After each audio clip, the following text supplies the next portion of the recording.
March 25th, 1964. 2 in the afternoon, 4720 South Cicero Avenue, Chicago. The rain was coming down hard, the kind of rain that flattens the streetlights and turns parking lots into mirrors. Neil McCauley walked out of a National Tea grocery store with $13,137 in a money bag, and the second his boots hit the wet pavement, he felt it, the heat. 9 detectives, roadblocks at every exit. A man named Chuck Adamson behind a car door with his service revolver leveled at McCauley's chest. McCauley didn't beg. He didn't bargain. He raised his pistol and started firing. By the time it was over, McCauley was face down on the lawn of a nearby home, shot 6 times, his blood running pink in the rainwater. 2 of his crew were dead in an alley. 1 had vanished into the neighborhood, firing as he ran. The whole gunfight was over in minutes. This wasn't just another armed robbery. This was the end of a 2-year chess match between a Chicago detective and a man who had spent 25 years of his life in state and federal prisons, including 8 years inside Alcatraz, 4 of them in solitary confinement. McCauley was a ghost, a professional, the kind of thief who could case a department store for weeks and then walk away from the score because something in the air felt wrong. He didn't drink on the job. He didn't carry attachments. He had rules. And the cop who killed him, Chuck Adamson, had grown to admire him in a way no badge was ever supposed to allow. This is the story of how a Chicago detective and a career criminal shared a cup of coffee at a deli on North Clark Street in 1963, looked each other in the eyes, and quietly agreed to kill one another. This is the real shootout, the real diner conversation, and the real men who would, 3 decades later, become Robert De Niro and Al Pacino in Michael Mann's Heat. But here's what most people don't know. The diner scene wasn't invented in a Hollywood writer's room. Every word of that conversation, the threats, the respect, the strange brotherhood between the cop and the thief, came directly from a real moment on a real afternoon between 2 men who had taken each other's measure and found something to respect, and both of them already knew how it would have to end. Neil McCauley was born February 2nd, 1914, in Polk, Iowa. Farm country, hard winters, the kind of place a kid leaves the second he can. By the time he was a teenager, McCauley was already running with thieves, and by his early 20s he was a known commodity inside the prison system. He was a bank robber. Specifically, a hitter of savings and loan associations, the small institutions scattered across the Midwest that held real money and weren't yet hardened against professional crews. He pulled scores in Iowa, in Illinois, in Missouri. He went down hard. He got out. He went back. He kept going back. By his own admission to a Chicago Tribune reporter on the eve of his Alcatraz sentence, McCauley said he was 41 years old and had already spent almost 20 years of his life behind bars. He said he didn't have a family. He hadn't been out long enough to even meet a girl to marry. Alcatraz changed him. The Rock didn't reform McCauley. It refined him. 8 years inside that island fortress in San Francisco Bay, 4 of them in solitary, gave him something most criminals never develop: discipline, patience, a surgical understanding of how to operate without leaving evidence. When other men came out of prison angrier, dumber, more reckless, McCauley came out quieter. He came out a craftsman. In 1961, he was transferred from Alcatraz to McNeil Island Penitentiary in Washington State. In 1962, at 48 years old, with more than half his life spent in a cell, Neil McCauley walked free. He went to Chicago. He started building a crew, and he started planning scores that would make his old robberies look like high school work. His first major Chicago job set the tone. McCauley and 2 associates, Michael Perrellet and a man named William Pinkerton, used industrial bolt cutters and drills to enter a manufacturing plant on the city's industrial fringe. They didn't go for money. They went for diamond-tipped drill bits, thousands of them, the kind of inventory that's worth a fortune on the black market, easy to move, impossible to trace. They were in and out fast, No alarm, no witness, no mistake. It was the kind of score that announced a professional was operating in Chicago, and somebody at the Chicago Police Department's Criminal Intelligence Unit, the CIU, made a note of it. That somebody was a young detective named Charles Frederick Adamson, Chuck to everyone who knew him. Born June 11th, 1936, in Chicago. He had joined the Chicago Police Department in 1958. By the early 60s, he was a detective working the CIU, the elite unit that tracked organized professionals. He was just 26 years old when he first heard the name Neil McCauley, and from that moment on, Adamson became a student of the man. You have to understand what kind of cop Adamson was. He wasn't a rule-book reader. He wasn't a desk man. He worked surveillance the way McCauley worked locks, slowly, carefully. With absolute attention to pattern, Adamson started keeping tabs on McCauley's crew, watching the social clubs they drifted into, mapping the cars they drove, identifying the women they spent time with. He didn't try to arrest them prematurely. He waited. He learned. He told colleagues that watching McCauley was like watching a master class. The man never panicked. He never showed off. He never spent money he hadn't yet earned. Adamson would later say, when he was a Hollywood writer, that McCauley fascinated him as a detective. The thief made him better at being a cop. Then came the Weebolt's job. The CIU, working an informant, learned that McCauley's crew was planning a night burglary of a Weebolt's department store. The target was the safe. On a night the store was sitting on a lot of cash. The plan had been weeks in the making. Adamson set the trap. He hid detectives outside, covering every approach, and planted 2 more inside the building with a single order. Do not move. No matter how many hours pass, do not move. McCauley's crew arrived in the dark, slipped in through the rear, and went down into the basement to wait and listen. And then, after 5 or 6 hours, one of the detectives hidden inside couldn't hold any longer. He got up and started across the floor toward the washroom. McCauley heard the footsteps above him. Some instinct refined by 25 years inside maximum security cages told him the building wasn't empty. He pulled his crew, walked out, and never came back. Adamson was left sitting in the dark, waiting on a heist that died because of one careless sound, and somewhere across the city, McCauley was eating dinner like nothing had happened.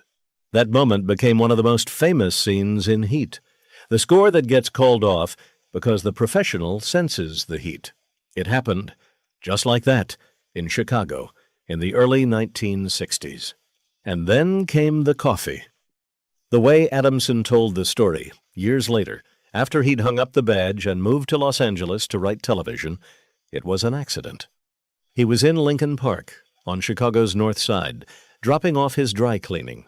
He turned around, and there, across the street, was Neil McCauley, walking toward a deli. 2 men who had been studying each other from a distance for months. Suddenly, a few yards apart on a public street, Adamson said his hand went to his gun. He said later he didn't know whether to arrest him, shoot him, or invite him for coffee. He chose the coffee. He called out, "Come on." What do you say I buy you a cup of coffee? "I'll buy you a cup." They walked together to a place called the Belden Corned Beef Center, located at 2315 North Clark Street. It would later be renamed the Belden Deli. They sat down across from each other, one of them pushing 50, the other not yet 30, one wearing a detective's badge, the other carrying enough criminal history to die in prison. And they talked. The conversation, as Adamson reconstructed it for Michael Mann decades later, went like this. Adamson asked McCauley a simple question. Why don't you go somewhere else? Why don't you take your operation to another city, cause trouble there, leave Chicago alone? McCauley said, I like Chicago. Adamson leaned forward. He said, you realize that one day you're going to be taking down a score, and I'm going to be there. McCauley didn't blink. He said, well, look at the other side of the coin. I might have to eliminate you. They held the look. Neither man flinched. Adamson stood up.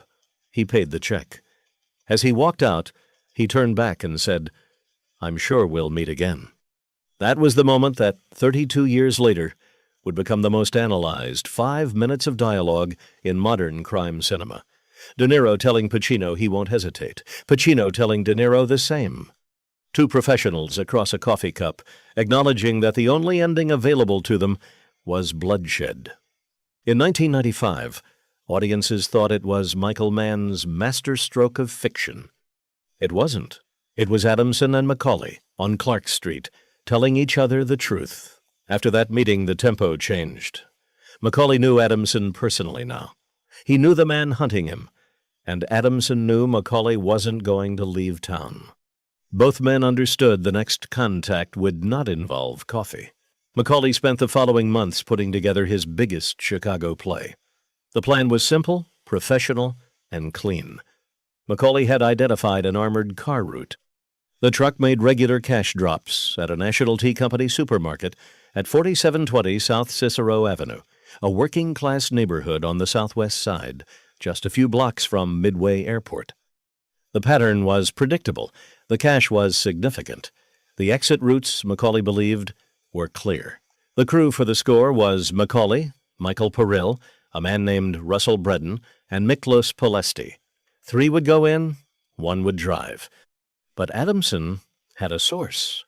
Somewhere inside or adjacent to McCauley's circle, an informant was passing word back to the CIU. Adamson knew the date, he knew the location, he knew the truck. The morning of March 25th, 1964, was a wet one. By the early afternoon, the rain was coming down steadily across Chicago's southwest side. At 4720 South Cicero Avenue, the National Tea parking lot was slick with standing water. Inside the store, clerks bagged groceries and rang registers. They had no idea what was about to walk through the door. Outside, hidden across the surrounding streets and lots, were Chuck Adamson and 8 other detectives. They had blocked every viable exit. They had set the trap, and they waited. Around 2 in the afternoon, McCauley's crew pulled into the parking lot. The armored car had completed its drop. The window was open. McCauley, Perill, and Bredon walked into the National Tea with guns drawn. Polesti idled the getaway car. Inside, they moved fast. They forced the clerks back.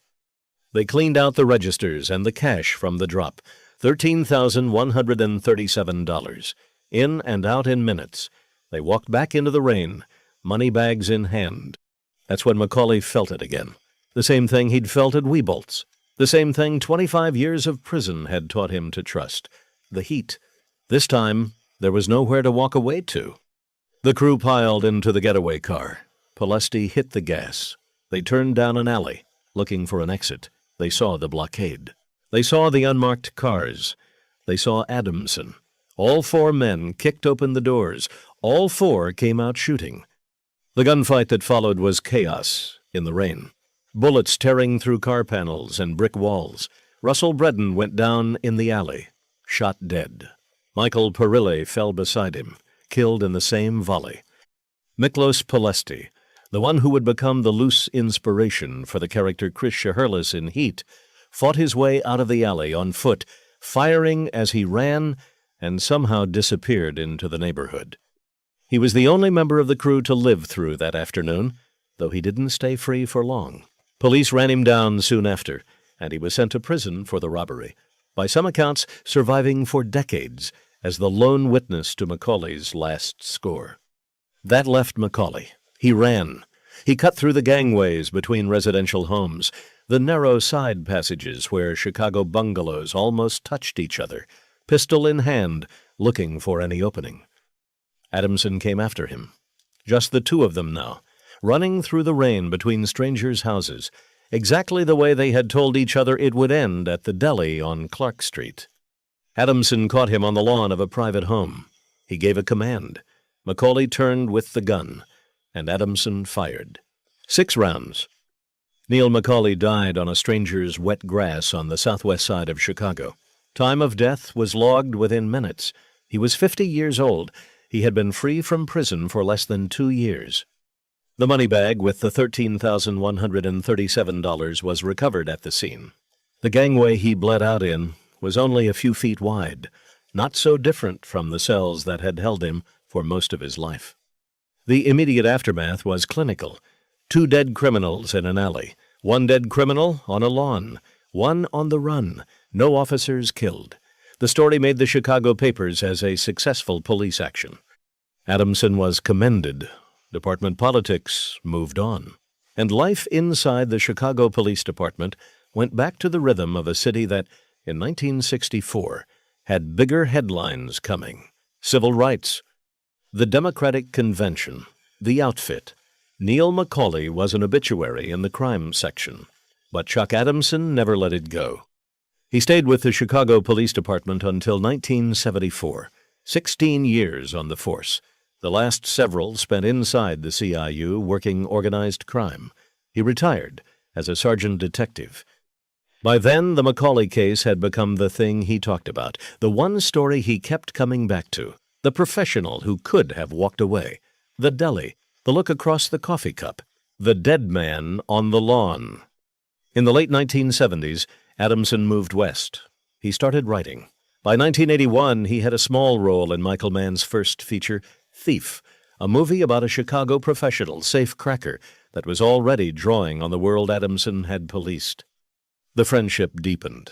By the mid-'80s, Adamson and Mann were co-creating Crime Story, the gritty NBC drama that followed a Chicago detective squad chasing organized criminals. The show won Adamson a People's Choice Award. Around the same time, Adamson was writing episodes of Miami Vice, the show that defined the look of 1980s television. But the story Adamson kept telling Michael Mann, over coffee, over scripts, over drinks, was the story of Neil McCauley, the Weebolt's job that got called off, the deli on Clark Street, the shootout in the rain, the killing on the lawn. Mann listened. Mann took notes. Mann wrote a 180-page draft of a screenplay called Heat around 1979. He rewrote it after Thief. He tried to turn it into a television pilot called L.A. Takedown in 1989. And finally, in 1994, he sat down with Robert De Niro and Al Pacino and turned the real story Chuck Adamson had been telling him for 15 years into one of the most influential crime films ever made. Heat opened in December 1995.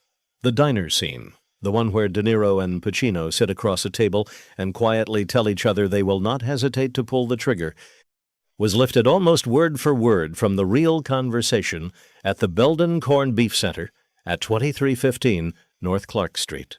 The aborted heist with the professional crew that senses the surveillance and walks away.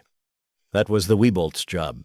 The climactic shootout, the running gun battle on city streets that critics still rank among the greatest action sequences in film history, was the dramatized version of what Adamson and McCauley did to each other on a wet afternoon in March 1964. Chuck Adamson died on February 22, 2008, in Roseburg, Oregon. He was 71 years old, lung cancer. When Michael Mann released Public Enemies the following year, the closing credits carried a single quiet line in memory of Chuck Adamson, the cop who once bought coffee for the thief he would later kill. And here's the thing about this story, the part that still echoes. Adamson and McCauley were both right. They both knew what they were. They both knew there was no version of their lives in which they were going to walk away from each other. The professional thief who couldn't stop stealing, even after 25 years in cells. The cop who couldn't stop hunting, even when the hunt cost him sleep, family time, and pieces of himself he never got back.